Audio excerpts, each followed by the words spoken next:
Hello दोस्तों, आप सभी कैसे हैं। उम्मीद है कि आप सभी बहुत ही अच्छे होंगे। चलिए, मैं हूं आपका दोस्त रंजित कुमार।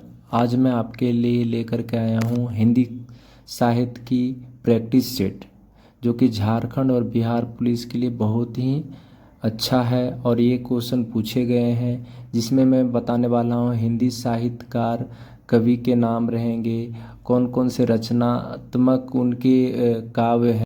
बताने वाला हूं कि ज्ञानपीठ पुरस्कार पाने वाले हिंदी साहित्य के प्रथम साहित्यकार कौन है। ठीक है, तो इसका सही आंसर आएगा सुमित्रा नंदन पंत। ठीक है, जो 1968 ईस्वी में इनको मिला हुआ था। ठीक है, उसके आगे सेकंड क्वेश्चन है, रामधारी सिंह दिनकर को भारतीय ज्ञानपीठ पुरस्कार प्राप्त हुआ था। तो ये कौन से मतलब पूछा जा रहा है, तो ये उर्वशी पर मिला हुआ था इनको। ठीक है, अगला क्वेश्चन है, निम्नलिखित में से छायावादी कवि हैं। तो इसमें चार ऑप्शन दिया हुआ है, जिसमें से सुमित्रा नंदन पंत जो इनको छायावादी कवि हैं। ठीक है, उसके बाद है चांद का मुंह टेढ़ा काव्य की रचयिता कौन है। ठीक है, तो इनका है गजानन माधव मुक्तिबोध। ठीक है, अगला क्वेश्चन की तरफ चलते हैं, जिसे राम लला नहछू के रचनाकार हैं, तो तुलसीदास है इनके रचनाकार हैं। ठीक है, चलिए अगला क्वेश्चन है, द्विवेदी युग का नाम किसके नाम पर रखा गया है। ठीक है, द्विवेदी युग का नाम जो है, यहाँ पे पहला ऑप्शन आ रहा है महावीर प्रसाद द्विवेदी। ठीक है, यहाँ पे बाकी सारे ऑप्शन द्विवेदी के नाम से दिए हैं, लेकिन आपको कंफ्यूज नहीं होना है, महावीर प्रसाद द्विवेदी है। ठीक है, अगला क्वेश्चन है, सांसद से सड़क तक के काव्य के रचनाकार कौन है। ठीक है, तो इसमें आपको याद रखना है कि सांसद से सड़क तक के है, तो आप हमेशा याद रखेंगे कि धूल उड़ाने वाले धूमिल। ठीक है, जिनका नाम है सुदामा प्रसाद धूमिल। ठीक है, सांसद से सड़क तक का। उसके बाद है रंगभूमि उपन्यास के रचनाकार कौन है। ठीक है, रंगभूमि जो रचनाकार के उपन्यास के रचनाकार वो है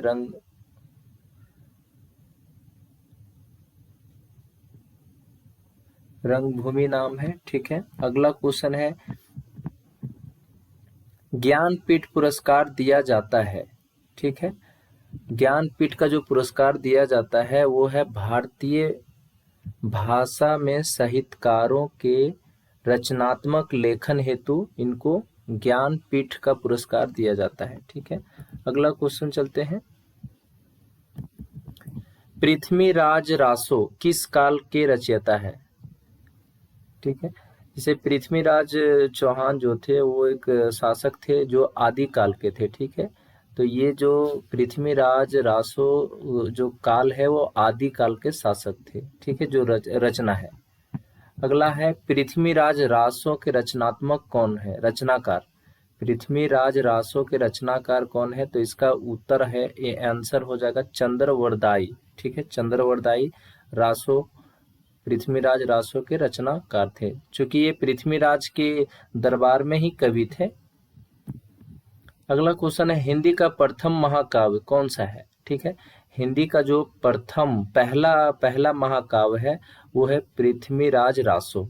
ठीक, अगला क्वेश्चन की तरफ चलते हैं, 14 नंबर क्वेश्चन में है, कलम के सिपाही क्या है। ठीक है, कलम का सिपाही यहाँ पे ऑप्शन है आत्मकथा है, रेखा चित्र है, स्मरण है या जीवनी है। ठीक है, तो इसका सही आंसर हो जाएगा जीवनी। ठीक है, अगला क्वेश्चन है, हिंदी की पहली कहानी लेखिका का नाम क्या है। जो हिंदी में जो पहली कहानी लिखी हुई थी वो लेखिका का नाम आपको बताना है। तो यहाँ पहला ऑप्शन है बंग महिला, सत्यवादी, चंद्र किरण और चंद्रकांता। ठीक है, तो लेकिन इसका सबसे फर्स्ट ए वाला आंसर रहेगा, बंग महिला है जो हिंदी कहानी की पहली लेखिका है। इसके बाद है, खड़ी बोली के सर्वप्रथम लोकप्रिय कवि माने जाते हैं। खड़ी बोली के सर्वप्रथम लोक कवि माने जाते हैं रामधारी सिंह दिनकर, सूर्यकांत त्रिपाठी निराला, मैथिली शरण गुप्त और अयोध्या सिंह उपाध्याय हरिऔध। ठीक है, तो इसका सही आंसर घ होगा, अयोध्या सिंह उपाध्याय हरिऔध। ठीक है, अगला क्वेश्चन 17 नंबर हम बता रहे हैं, क्रांतिकारी कवि किस कवि को कहा जाता है। ये क्वेश्चन बहुत ही इंपॉर्टेंट है, बहुत बार पूछा गया है हर एक परीक्षा में। तो आपको क्रांतिकारी कवि जो है वो सूर्यकांत त्रिपाठी निराला जी हैं, ठीक है, ये आपको याद रखना है। अगला क्वेश्चन है हिंदी के प्रथम राष्ट्र कवि कौन है? ठीक है, हिंदी के जो प्रथम राष्ट्र कवि है वो मैथिली शरण गुप्त हैं, ठीक है। चलिए 19 नंबर क्वेश्चन में चलते हैं। यहाँ पे हिंदी के द्वितीय राष्ट्र कवि का क्या नाम है? ठीक है, पहला में जैसा कि आपको हम बताए हैं, यहाँ पे आपको बताया गया है मैथिली शरण गुप्त जी हैं, ठीक है। दूसरी जो राष्ट्र कवि हैं उनका नाम है रामधारी सिंह दिनकर, ठीक है, रामधारी सिंह दिनकर हैं जो दूसरे हिंदी के द्वितीय राष्ट्र कवि का नाम है रामधारी सिंह दिनकर, ठीक है।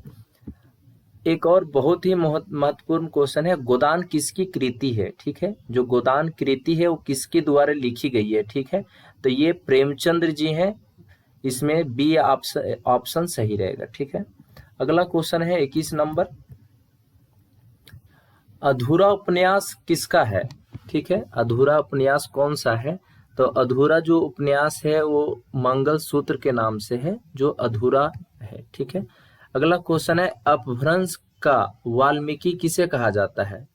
ठीक है, यहाँ पे ऑप्शन है पुष्पदंत, धनपाल को, शालिभद्र सूरी को और स्वयंभू को, ठीक है। तो इसका सही आंसर होगा अपभ्रंश जो वाल्मीकि किसे कहा जाता है? स्वयंभू को कहा जाता है, ठीक है। अगला क्वेश्चन है चंद्रवरदाई किसके दरबारी कवि थे? अभी ये क्वेश्चन पहले हम बताए हैं, यहाँ पे सही ऑप्शन होगा पृथ्वीराज चौहान, ठीक है। चलिए अगला क्वेश्चन है 25 नंबर, मलिक मोहम्मद के जायसी के रचना के नाम है, जो मोहम्मद मलिक मोहम्मद जो लिखे हुए हैं इसके जो रचना है, जैसे पद्मावत है, अखरावट है, ये दो रचना है इनके। अगला क्वेश्चन है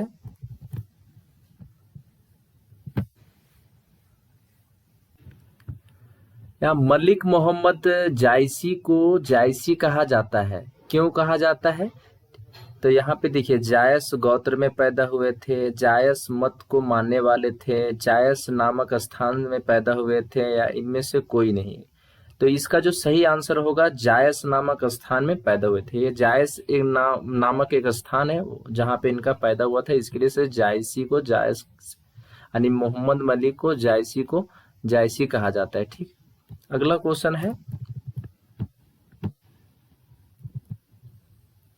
क्वेश्चन है, जैसे रीतिकाल का वह कौन सा कवि है जो अपनी एक कृति से हिंदी साहित्य में अमर हो गए थे? तो ये सही ऑप्शन इसका बिहारी हो जाएगा, रीतिकाल का जो कवि थे, ठीक है। और बिहारी सतसई कृति जो एकमात्र कृति है जो हिंदी साहित्य में अमर हुए थे, सेम क्वेश्चन है, यहाँ पे बिहारी ही सही आंसर होगा। कठिन काव्य का प्रेत किसे कहा जाता है? कठिन काव्य का प्रेत किसे कहा जाता है? यहाँ पे सही ऑप्शन रहेगा केशव दास को कहा जाता है, ठीक है।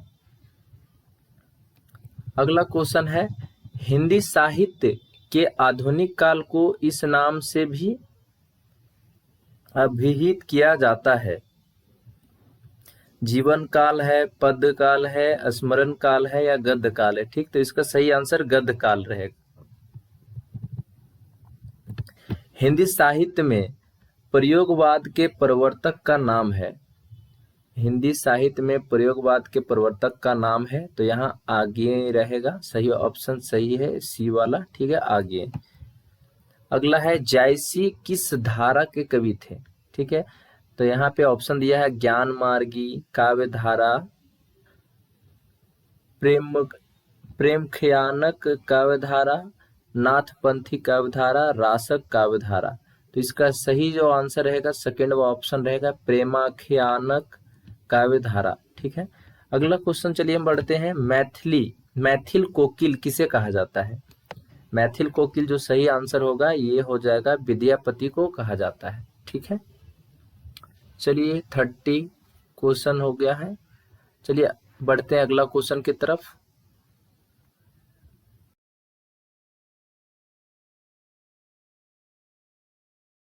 ठीक है।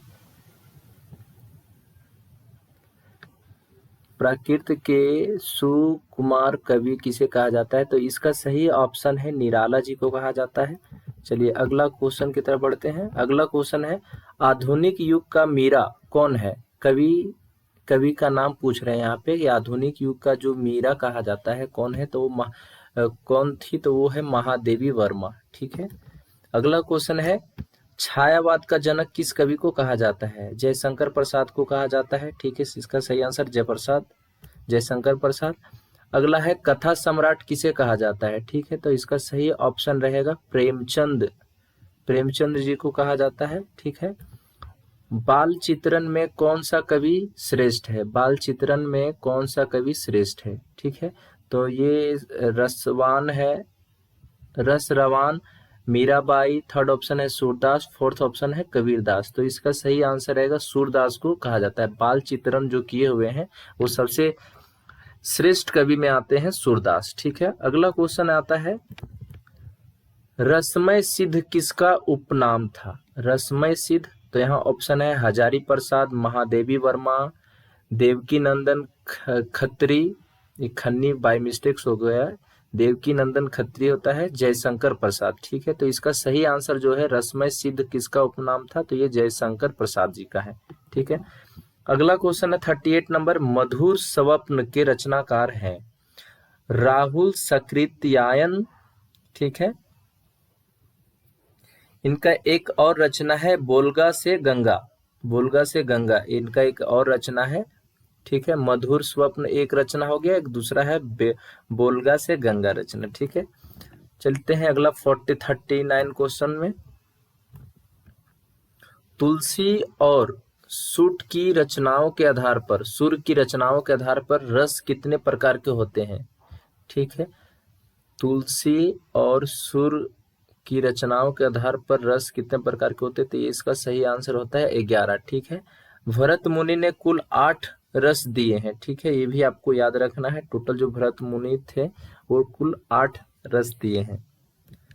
अगला है कलम आज उनकी जय बोल जया अस्थियां बारी बारी चटकाई जिनमें चिंगारी उक्ति पंक्ति के लेखक हैं। एक आपको यहाँ पे वाक्य दिया हुआ है, यानी एक तरह से बोल सकते हैं उनका काव्य है। तो ये जो लिखा हुआ है किनके द्वारा लिखा गया? ठीक है, तो यहाँ रामधारी सिंह दिनकर का नाम सही है यहाँ पे। ठीक है। अगला क्वेश्चन है हिंदी भाषा में कुल कितनी बोलियां हैं? ठीक है, हिंदी भाषा में कुल कितनी बोलियां हैं? तो इसका सही आंसर रहेगा 18 बोलियां हैं। ठीक है। चलते हैं 42 नंबर क्वेश्चन में। हिंदी भाषा की बोलियों के वर्गीकरण के आधार पर छत्तीसगढ़ बोली है। जो छत्तीसगढ़ बोली जाती है वो हिंदी भाषा में आपको पूर्वी हिंदी में दिखेगा। ठीक है। अगला क्वेश्चन है हिंदी भाषा के किस विकास का सही अनुक्रम कौन सा है? यानी जो हिंदी भाषा आई हुई है, यानी उसका जो विकास हुआ है किस तरह से हुआ है? तो पहले जो आई थी वो पाली थी, पाली के बाद आई प्राकृत, और प्राकृत के बाद आई अपभ्रंश, उसके बाद हिंदी आई है। ठीक है, तो इसका सही ऑप्शन ए रहेगा। अगला क्वेश्चन है हिंदी खड़ी बोली किस उपभ्रंश से विकसित हुई है? हिंदी खड़ी बोली किस उपभ्रंश से विकसित हुई है? तो ये सौर सैनी अपभ्रंश से विकसित हुई है। इसका सी आंसर सही रहेगा। अगला क्वेश्चन है भारतीय संविधान की 8वीं अनुसूची में शामिल भाषाओं की संख्या है, यानी जो संविधान की 8वीं अनुसूची है उसमें टोटल 22 भाषा है जो 8वीं अनुसूची में दर्ज है। ठीक, चलिए चलते अगले क्वेश्चन की तरफ। अगला क्वेश्चन है हिंदी की आदि की जननी किसे कहा जाता है? हिंदी की आदि की जननी किसे कहा जाता है? तो ये संस्कृत को हिंदी आदि की जननी कहा जाता है। ठीक है। अगला क्वेश्चन है हिंदी में से कौन सा भाषा भारोपीय परिवार का भाषा नहीं है? ठीक है, यहाँ देखिए मराठी है वो हिंदी भाषा से मिलता जुलता है, गुजराती भी है, हिंदी भी है। यहाँ पे एक है मलयालम। ठीक है, ये मिलता जुलता नहीं है। ठीक है। कबीर को भाषा का डिटेक्टर किसने कहा है? कबीर को भाषा का डिटेक्टर वो हजारी प्रसाद ने कहा है। हजारी प्रसाद जो कवि हैं उन्होंने कहा है। ठीक है। इनमें से कौन सा ज्ञानपीठ से सम्मानित रचनाकार नहीं है? यहाँ पे देखिए रघुवीर चौधरी है, ये ज्ञानपीठ से सम्मानित है। राजेंद्र शाह भी है, पन्ना लाल पटेल भी है। ठीक है, यहाँ सही आंसर मृदुला गर्ग होगा। ठीक है, अगला क्वेश्चन चलते हैं। प्रभावती किसकी रचना है? ठीक है, तो यहाँ पे सही आंसर हो जाएगा सूर्यकांत त्रिपाठी निराला जी के द्वारा ये प्रभावती रचना की गई है। अगला क्वेश्चन है, हिंदी दिवस किस दिन मनाया जाता है? ठीक है, हिंदी दिवस जो मनाया जाता है, यहाँ पे देखिए हर एक तरह का ऑप्शन दिया है, 11 जून, 14 सितंबर, 28 सितंबर, 10 अक्टूबर। ठीक है, तो इसका सही आंसर जो होगा 14 सितंबर होगा। ठीक है, अगला क्वेश्चन है, विश्व में हिंदी दिवस कब मनाया जाता है? विश्व में, यहाँ पे हमारा भारत में बताया गया है कि हिंदी दिवस, ठीक है, यहाँ पे विश्व में 10 जनवरी को मनाया जाता है। ठीक है, अगला क्वेश्चन है, विकास की दृष्टि से प्राकृत की पूर्वकालीन अवस्था का नाम क्या है? पूर्वकालीन जो विकास की दृष्टि से प्राकृत की पूर्णकालीन अवस्था का नाम क्या है? तो ये पाली है। ठीक है, एक तरह से भाषा का वो यहाँ पे पूछा जा रहा है, तो वो पाली है। ठीक है, जो शुरू में विकास के समय हुआ था। ठीक है, अगला क्वेश्चन है, आधुनिक हिंदी साहित्य का पितामह किसे कहा जाता है? ठीक है, आधुनिक हिंदी साहित्य का पितामह किसे कहा जाता है? तो ये भारतेंदु हरिश्चंद्र जी को कहा जाता है। ठीक है, अगला क्वेश्चन 55 नंबर है, डेढ़ हिंदी का ठाठ किसकी रचना है? तो इसका सही आंसर ये हो जाएगा अयोध्या सिंह उपाध्याय हरियोध। ठीक है, अगला क्वेश्चन चलते हैं 56 नंबर, विसल देव रासो की रचयिता है? विसल देव, यहाँ जगनीक चंद्रवरदाई, सी ऑप्शन है नरपति नाल, और डी ऑप्शन है सारगंधर। ठीक है, तो इसका सही आंसर गा हो जाएगा नरपति नाल। ठीक है, अगला क्वेश्चन 57 नंबर है, खड़ी बोली हिंदी में सर्वप्रथम रचना करने वाले कवि का नाम है? जायसी या खुसरो या विद्यापति या भारतेंदु? ठीक है, तो इसका खुसरो सही ऑप्शन बी रहेगा। ठीक है, अगला है 58 नंबर क्वेश्चन। ठीक है, आजाद शत्रु किसकी रचना है? यहाँ पे देखिए ऑप्शन दिया हुआ अयोध्या सिंह उपाध्याय हरियोध। ठीक है, पहला ऑप्शन है। सेकंड है मैथिली शरण गुप्त। थर्ड ऑप्शन है सूर्यकांत त्रिपाठी निराला। और फोर्थ ऑप्शन है जयशंकर प्रसाद। ठीक है, तो इसका सही आंसर हो जाएगा घ जयशंकर प्रसाद। ठीक है, चलते हैं 59 number question, second last question है ये हमारा। आधुनिक हिंदी का गद्य का जन्मदाता किसे कहा गया है? यहाँ पहला ऑप्शन है अमीर खुसरो, भारतेंदु हरिश्चंद्र। ठीक है, थर्ड ऑप्शन है गंगा कवि, और डी ऑप्शन है जयशंकर प्रसाद। ठीक है, तो इसका सही आंसर होगा भारतेंदु हरिश्चंद्र जी को कहा जाता है। ठीक है, इनमें से कौन सा भक्ति काल के कवि नहीं है? ठीक, भक्ति काल के कवि नहीं है, तो यहाँ सही ऑप्शन डी रहेगा अमीर खुसरो। ठीक है, अगला क्वेश्चन है सबसे लास्ट क्वेश्चन, सुदामा चरित्र एवं ध्रुव चरित्र के रचयिता कौन है? ठीक है, इसका ऑप्शन दिया हुआ है क में ध्रुवदास, सेकंड ऑप्शन नरोत्तम स्वामी, थर्ड ऑप्शन है गुमान मिश्र, और फोर्थ ऑप्शन है ब्रजवासी दास। ठीक है, तो आपको इसका सही आंसर आपको बताना है कमेंट बॉक्स में। चलिए, ये मेरा प्रथम सेट है हिंदी का।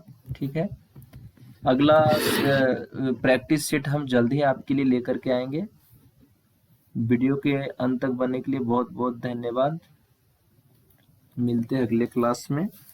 ये आपका बिहार पुलिस हो या तो झारखंड पुलिस हो, ये हर एक हिंदी में बहुत ही महत्वपूर्ण है। Thank you.